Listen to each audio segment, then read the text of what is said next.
Iranian السلام علیکم، 3 موضوعات پر بات کریں گے۔ پہلی بات تو یہ ہے کہ فیض حمید کے چارج شیٹ ہونے کے بعد ایک بھونچال سا آیا ہوا ہے، ایک فیصلہ ہوا، اس کے آفٹر شاکس ابھی بھی ہمیں دیکھنے کو مل رہے ہیں۔ دوسری بات یہ ہے کہ جناب فیصل وارڈا نے عمران خان کو عجیب و غریب مشورہ دے دیا۔ اور تیسری بات یہ ہے کہ سٹاک مارکیٹ کہاں سے کہاں چلی گئی جب سے فیض حمید کے چارج شیٹ کا اعلان ہوا ہے۔ اچھا جی، یہ بہت سیریس معاملہ ہے۔ فیض حمید صاحب کو چارج شیٹ جب سے کیا گیا ہے اس کے بعد سے نا ایک بھونچال آ گیا۔ بھونچال ان لوگوں میں آیا ہے جنہوں نے یوٹیوبر پر ڈالر کمائے اور کہا کہ عمران خان رہا ہونے والے ہیں، دسمبر تک عمران خان تخت وزیر اعظم پر بیٹھے ہوں گے، اسٹیبلشمنٹ گھٹنے ٹیک دے گی، عمران خان ہی کا ڈنکا بجے گا۔ وہ ڈنکا جنکا کوئی نہیں بجا، اور فیض حمید کو کورٹ مارشل کر دیا گیا۔ کورٹ مارشل کے بعد چارج شیٹ کر دیا گیا۔ اب یہ بڑی خطرناک صورتحال ہے، اس لیے کہ اب تحریک انصاف والوں کو یہ عقل آتی جا رہی ہے کہ اگر ادارے نے اپنے سابق D G I S I کو، ایک انتہائی سینئر جنرل کو، لیفٹیننٹ جنرل کو نہیں بخشا۔ کیوں نہیں بخشا؟ کیونکہ اس نے ملک میں انتشار کیا، کیونکہ اس نے اپنے اختیارات سے تجاوز کیا، کیونکہ اس نے 9 مئی جیسے واقعات کی سازش کی، تو پھر وہ عمران خان کو کیسے بخش دے گا؟ ہو نہیں سکتا نا۔ اس لیے کہ ادھر ایک صاحب ہیں، وہ جناب سارا وقت فیض حمید صاحب کے بارے میں بات کر رہے ہیں کہ فیض حمید کے ساتھ یہ ہوگا وہ ہوگا۔ دوسری جانب یہ کیسے ہو سکتا ہے کہ عمران خان کو چھوڑ دیا جائے؟ اگر فرض کریں کہ فیض حمید کو سزا، ابھی تو ظاہر ہے دونوں کی کوئی سزا نہیں ہوئی، فیض حمید کو سزا ہو جاتی ہے اور عمران خان کو سزا نہیں ہوتی، تو پھر تو ادارے کے اندر سے سوال اٹھیں گے کہ بھئی ہمارا جرنیل آپ نے لٹکا دیا اور عمران خان جو اس سازش کا سرغنہ تھا اس کو کچھ کہا نہیں۔ تو اب ان کی امیدوں پر پانی پھر جانا چاہیے، جو سوچ رہے تھے کہ عمران خان آئیں گے اور پھر سارے معاملات ٹھیک ہو جائیں گے۔ مجھے اس فیصلے کے بعد بڑا قوی یقین ہو گیا ہے کہ اب فیض حمید کی کے چارج شیٹ ہونے کے بعد عمران خان کی بچت کے امکانات بہت کم لگ رہے ہیں۔ مجھے نہیں پتا ان کا فیصلہ ملٹری کورٹس میں ہوتا ہے کیسے ہوتا ہے، لیکن بہرحال ان کا فیصلہ اب نوشتہ دیوار بنا ہوا ہے، سب کو اب فیصلہ لکھا ہوا نظر آ رہا ہے۔ اور اتنے بے وقوف لوگ ہیں، یہ ہر چوتھے دن اپنے لیے مشکلات میں اضافہ کرتے ہیں۔ 9 مئی کا سانحہ کم تھا، اب اس کے بعد انہوں نے فائنل کال والا عذاب کر دیا۔ اس میں جب آرمی چیف اور وزیر اعظم نے جنازے اٹھائے، اسی وقت موڈ کا پتہ چل گیا تھا کہ کرنا کیا ہے، ہوگا کیا، تو یہ بات بالکل کلیئر ہو گئی۔ اس کے بعد اور پھر ابھی عمران خان نے تحریک سول نافرمانی کا اعلان کر دیا ہے۔ سول نافرمانی غداری کے زمرے میں آتی ہے اور غداری کی سزا موت ہوتی ہے۔ تو پتہ نہیں عمران خان کو کون مشورے دے رہا ہے۔ عمران خان شاید یہ سمجھ رہے ہیں کہ اگر وہ زیادہ پریشر ڈالیں گے تو ادارہ ٹوٹ جائے گا، لیکن ہو یہ رہا ہے کہ عمران خان جتنا پریشر ڈالنے کی کوشش کرتے ہیں وہاں پر اس سے ڈبل پریشر آتا ہے۔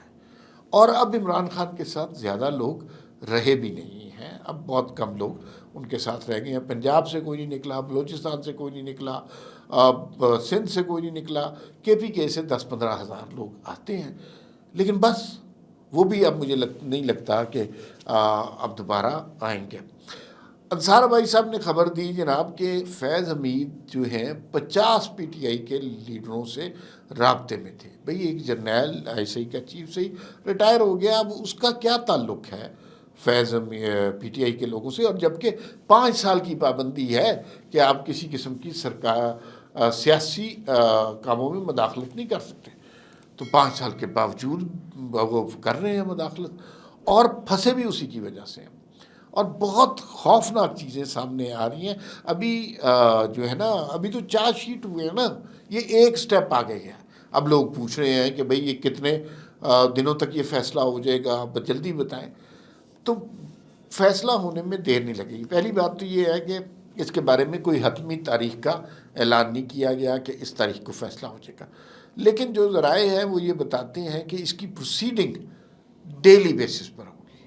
ایک کیس ہے وہ ڈیلی بیس پہ چلے گا تو اس کی پروسیڈنگ میں کتنا ہی ٹائم لگ جائے گا. لیکن لوگ کہہ رہے ہیں کہ جنوری کے اختتام تک یہ فیز کنکلوڈ ہو جائے گا. اتنا ٹائم کیوں لگ رہا ہے؟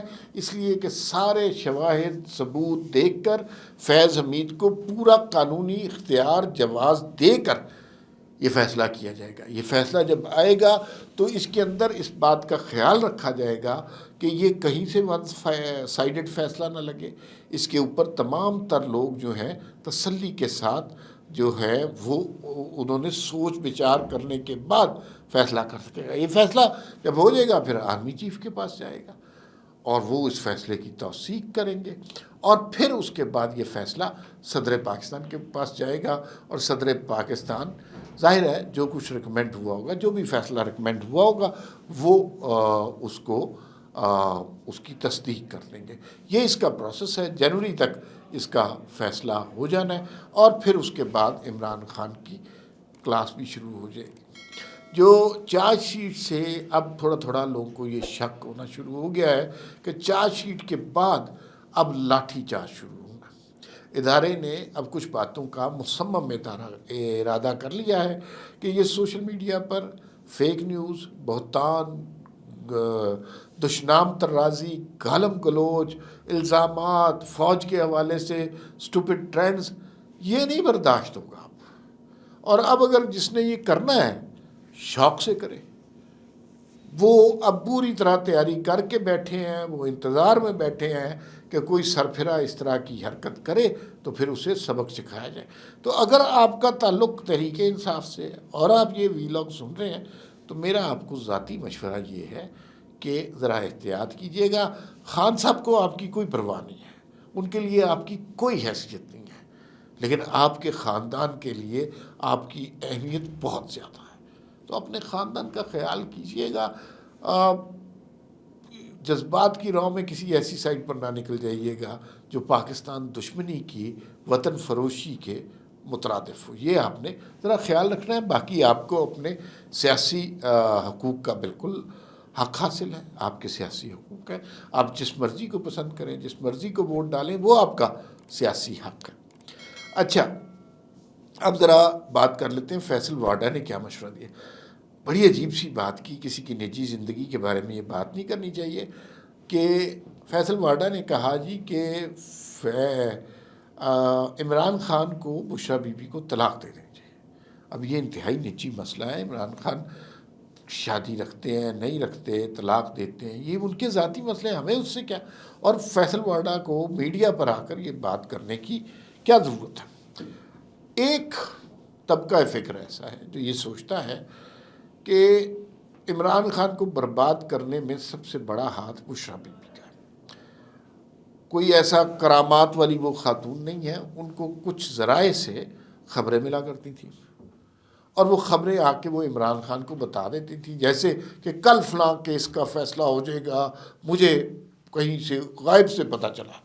وہ انفارمیشن کہیں سے آئی ہوتی تھی اور وہ سارے فیصلے عمران خان کے حق میں ہوتے جاتے تھے. عمران خان کا ان کے اوپر یقین پختہ ہوتا گیا. اور کچھ لوگوں کا یہ بھی کہنا ہے کہ یہ ٹرائی اینگل تھا، ایک فیض حمید، بشرا بی بی اور عمران خان کا. عمران خان کی مرشد تھی بشرا بی بی اور بشرا بی بی مرید تھی فیض حمید کی. تو فیصل واڈا شاید کسی بنیاد پہ کہہ رہے ہوں لیکن یہ انہیں کہنا نہیں چاہیے تھا. دوسری بات یہ ہے کہ اب جو ہے اسٹاک مارکیٹ کی بات کر لیں. بھائی فیض حمید کے چارج شیٹ کی خبر آئی، اسٹاک مارکیٹ آسمان کی طرف گئی. آج 1,10,000 پوائنٹس کے اوپر تھی. یہ عجیب و غریب بات ہے. عمران خان دھرنے کال دیتے ہیں، اسٹاک مارکیٹ نیچے چل جاتی ہے. عمران خان کو سزا کی کوئی خبر آتی ہے، اسٹاک مارکیٹ اوپر چل جاتی ہے.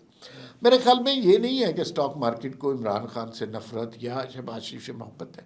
جب بھی اسٹاک مارکیٹ دیکھتی ہے کہ ملک میں قانون کی عملداری ہو رہی ہے، ریاست اپنا مسل دکھا رہی ہے، یہاں پہ بد امنی کی، انتشار کی، تشدد کی اجازت نہیں دی جا رہی، تو اس سے انویسٹر کو کانفیڈنس آتا ہے اور سٹاک مارکیٹ اوپر چل جاتی ہے۔ بدقسمتی سے عمران خان نے ہمیں سوائے انتشار، تشدد، دھرنے، لوٹ مار، جلاؤ گھیراؤ کے کچھ بھی نہیں دیا گزشتہ 2011 سے۔ اب صورتحال بہتر ہونے کا امکان ہے۔